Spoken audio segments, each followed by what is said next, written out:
O mundo universitário está em luto, assim como a Universidade Cândido Mendes, todos os amigos, colegas do professor Rodrigo Magalhães, um grande amigo que nos deixou prematuramente.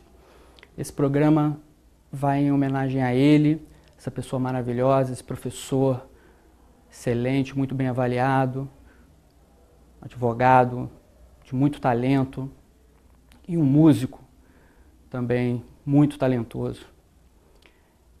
Esse mundo universitário vai para você, Rodrigo.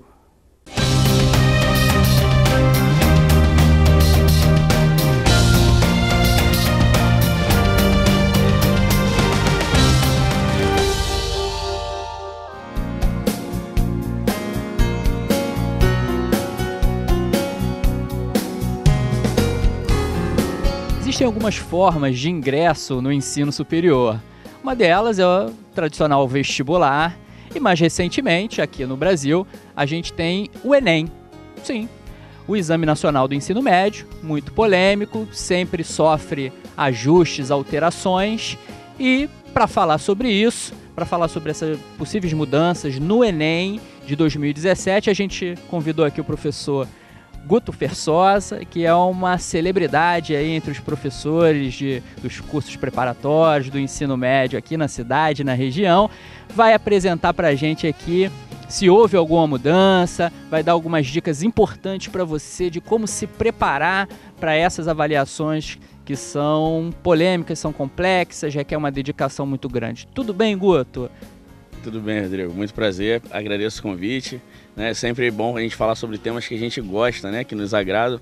Então, espero que eu possa contribuir aí um pouquinho com nosso dia a dia, né, a nossa realidade, convivendo com o dia a dia do vestibular, do aluno, acesso à universidade, o trabalho na universidade. Vamos ver o que a gente consegue somar um pouquinho aí para você. O Guto, o Enem de 2017. As pessoas estão falando aí em algumas mudanças. Tá? Efetivamente, quais serão as mudanças para o Enem desse ano? Bom, Rodrigo, depois a gente já teve houve primeiro uma consulta pública, né, que aconteceu logo no primeiro trimestre, onde foi verificado com a população se haveria mudanças em relação, quais mudanças a gente poderia ter, e principalmente isso aconteceu em relação aos dias de prova. Se a prova aconteceria num único dia, se a prova aconteceria no computador, seria de fato a prova escrita. E após a consulta pública, a primeira e principal mudança é a realização da prova em 2 domingos e não mais no final de semana, né, no sábado e no domingo. Isso tinha uma série de fatores, apesar do aluno estar preparado para a prova, mas eram 2 dias que o aluno estava completamente envolvido ali com a prova, né? Tinha a questão dos sabatistas, né, as pessoas que respeitam o sábado pela doutrina, pela religião, que tinham que aguardar em algumas cidades do Brasil até 9 horas para o pôr do sol para poder iniciar a prova, né? Então essa pessoa muitas vezes, por mais que ela fizesse essa preparação física também, né, acabava ficando um pouco puxado. E aí, né, a partir dessa consulta pública, a prova agora se realiza em 2 domingos, né? Esse ano 2017 vai acontecer nos dias 5 e 12 de novembro, né? O primeiro sábado vamos ter as provas de redação, linguagens e códigos e ciências humanas. Já no segundo sábado, a gente vai falar um pouquinho na prova lá de matemática e ciências da natureza, né? Fechando aí esse ciclo do Enem 2017. Essa foi a principal mudança assim, que a gente verifica, né?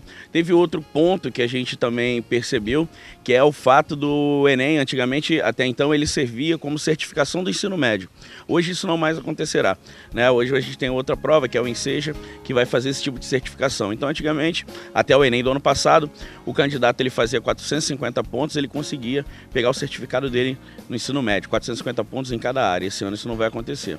E a mudança que todos esperavam, o pessoal estava muito ansioso, era a questão da mudança da matriz, né? Por conta, no momento que a gente fala de reforma do ensino médio e tudo, então os candidatos estavam muito preocupados se ia mudar alguma coisa, mas a reforma ainda é algo que está sendo trabalhado, está sendo estudado, ainda não foi efetivado, então fiquem tranquilos, a matriz curricular do Enem desse ano é igual ao do ano anterior. Então, pelo que a gente vê aí, a mudança foi positiva, né? O aluno consegue fazer de uma forma mais cadenciada as provas aí, sem aquela dedicação, aquele esforço tão grande, né? Com certeza. Você tinha mais de 70 mil candidatos, no caso dos sabatistas, né, que tinham que esperar até 9 horas de prova, cara. Isso trancado numa sala, sem contato com ninguém. Eu imagino o mix, né, de sentimentos que o cara tá ali, de cansaço de ter que esperar e não pode dormir, não pode pegar um livro para estudar, esperando, a ansiedade do cara esperando a prova para acontecer. Então, acaba que a gente continua com 2 dias de prova, né, o mesmo número de questões e tudo, mas você tem um intervalo para descansar entre um dia e outro. Você saía da prova no sábado, muitas vezes, já ia dormir pensando na prova que você ia fazer no dia seguinte. Então a gente acredita que, né, foi uma consulta pública, venceu a democracia, né, então acredito que vai favorecer a maior parte dos candidatos, sim. Ô Guto, com relação então a esse formato, ocorreram essas mudanças. Com relação ao conteúdo, você me disse aí que a matriz continua a mesma. Então você, que sempre dá dicas aí nas redes sociais de preparação, especificamente em física, mas seria bom você passar para o nosso público aqui algumas dicas gerais, assim, de como se preparar para fazer a prova, para estar bem no dia, né? O que o aluno ele pode focar para poder arrebentar no Enem.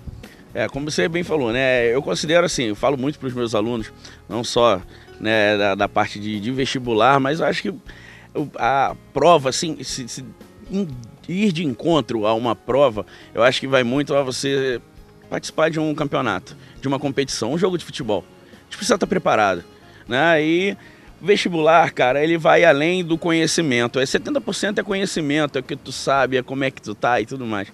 Mas tem a parte da preparação, também da técnica, né? A tua preparação, ela não é só de conhecimento, é preparação física também, né? Quando a gente dá aquelas dicas, pô, não vou dormir tarde no dia da prova, não vou fazer uma alimentação qualquer, eu vou priorizar uma alimentação mais saudável para garantir que eu não vou ter problemas no dia seguinte.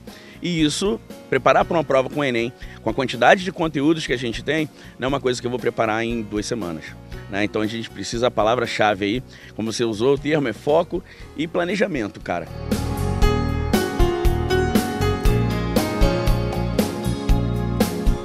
Mundo Universitário dá uma paradinha e volta já já.